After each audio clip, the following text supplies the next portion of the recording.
Hello everyone. I don't have time to get to the woods today. I've left it too late to go for my walk and I'm working nights tonight. Although I have a little extra time because I'm now able to work from home, so that's really nice. So I just have enough time for an hour's walk. So here we are in the fields that lead to the woods. And today's fragrance is Tobacco Rose by Papillon Perfumery. I have reviewed this, but we're going back quite a few years now. So I thought I would do an updated thoughts on it, really. Not necessarily a full review, but just musings and findings several years after that original review, when my nose is definitely a little more capable than it was. Still no expert, but there's a few key notes in here that I can pick out more than I used to. So it's a lovely day today. We've had some sun and clouds in different amounts. It's about 5:30 in the afternoon.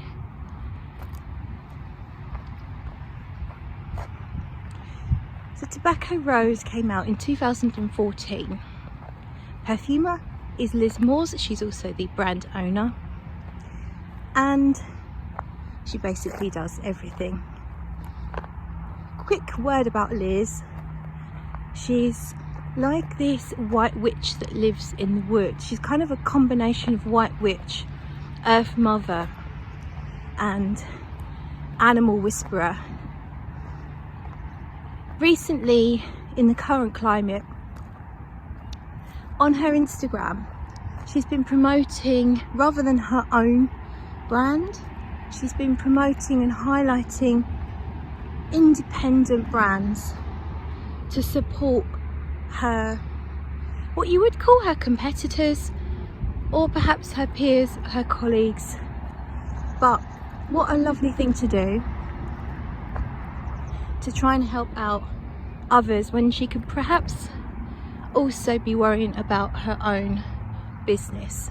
So I think that's really lovely, and I do hope that if you're not already following Papillon Perfumery on Instagram, that you hop on over there, because it's a really beautiful account. She shows pictures of her Bengal cats and all sorts of wonderful things, her horse, her family are beautiful as well. They're like the idyllic family, the family you wish you were part of. Probably behind the scenes there's still the odd bitching and moaning going on, but certainly from a distance it is idyllic. So do hop on over and have a look at her website as well. If you're not familiar with her perfumes, I'll put the link in the description box. So back to the perfume. Launched in 2014, Tobacco Rose has notes of rose. You have two different types of rose. Rose de May, and I've forgotten the other one. And you also have Peru Balsam,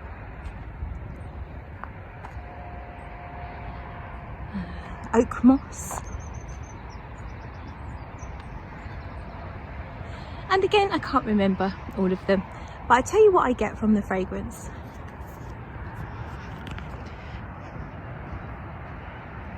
What I get, oh, there's beeswax as well. What I get now I'm familiar with a particular ingredient. It's called Hay Absolute. Not listed on Fragrantica, but I'm pretty sure it is an official note. When you first spray it, I get quite a lot of Hay Absolute. If you're not familiar, it's kind of like smelling hay. You get coumarin from Hay Absolute, and so it's kind of a slightly savoury, a little bit dry, a tiny bit of sweetness, almost grassy like, but more dry and hay like. That's a train going by, you can't see it from here, and I get quite a lot of that in the opening. And I believe the beeswax gives it just a hint of a slight sticky richness. The rose to me has never been the most noticeable part of the fragrance, which is unusual, and most people do pick up a lot more on the rose than I do. But I find that with rose in fragrances, unless it's hugely dominant, I don't always pick it out.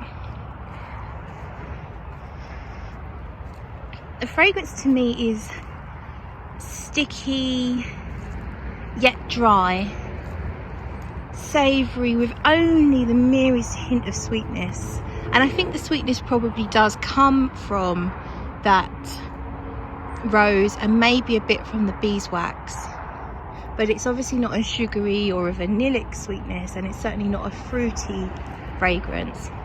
The tobacco in here is actually non-existent. So I remember reading an interview or something that maybe Liz had mentioned to a reviewer, that there is no tobacco in this fragrance. When she first started to create it, she was using tobacco. The sun's really just breaking through now. She was using tobacco, and it wasn't doing what she wanted it to do. It just wasn't behaving how she wanted it to with the tobacco. And so she actually built her own tobacco accord and removed any tobacco from the formula. Now I think that's pretty amazing, and what I love about Liz's work is the time and effort she puts into every single fragrance. It's got her heart and her soul in each and every bottle of perfume. She doesn't just chuck a few ingredients together, think that smells good enough, that's commercial enough, that will sell, I'll put that out. No, she is a perfectionist, and it has to be exactly how she envisaged. It has to be exactly how she wanted it to be. And that means, for example, her fragrance Anubis was 8 years in the making. Now that's crazy if you think about it, 8 years in the making. I'm not sure how long Tobacco Rose was in the making, but usually with Liz, you might not see a new perfume for a couple of years. There's always 2, maybe even 3 years between a fragrance release. With all of the fragrances, you can really tell that they're well crafted. There's no jumping from one part of development to the other. It's all very smooth, but there is a lot of development with all of the fragrances. They all take you on a journey. And another thing I love is, although Liz does use aroma chemicals, synthetics, you can't tell. You can't actually smell separately Isoe Super, Ambroxan, Amber Max. You just get a beautiful fragrance that feels very well crafted, that develops slowly and gently on your skin, that lasts really well, and diffuses very well. The power of them are really good. Tobacco Rose, I would only wear 3 sprays, maybe 4, and that's it. I would never go wild with Tobacco Rose because it's so strong. So in the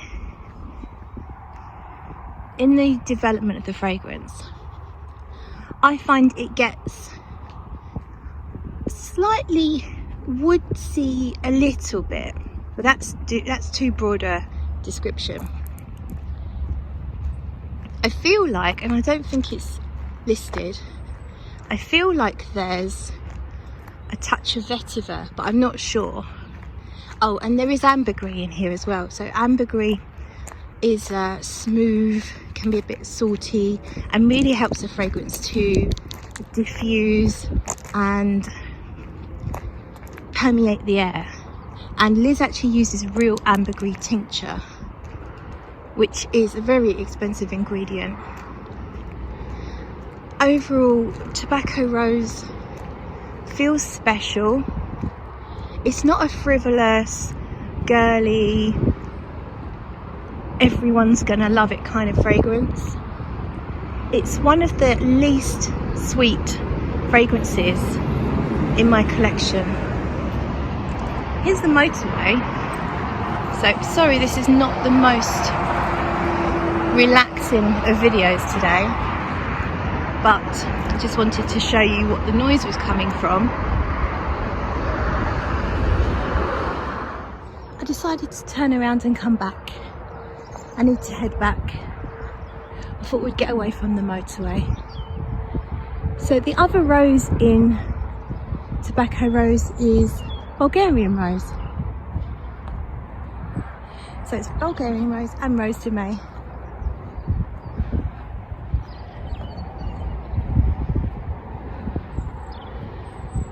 For me, it's a really calm,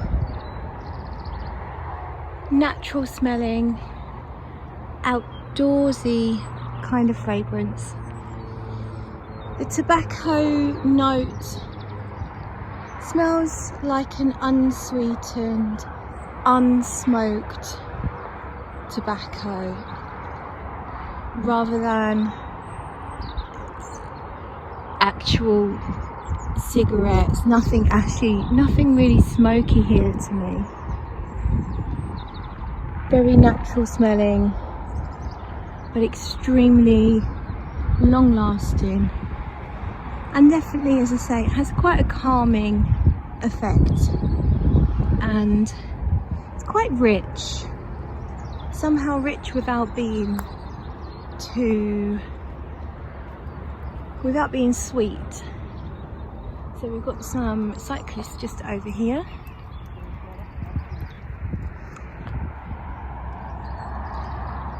That's really everything I have to say. The information will be in the description bar below. If there's an advert on my channel going forward, please don't skip if you have the time.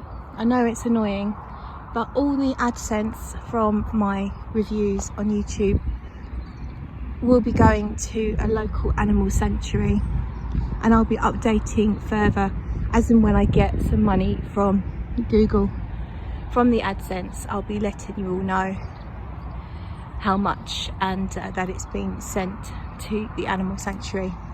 So if you can like, share, comment on the video, you will also be helping the animal sanctuary. Thank you so much for watching, and I will see you in the next video.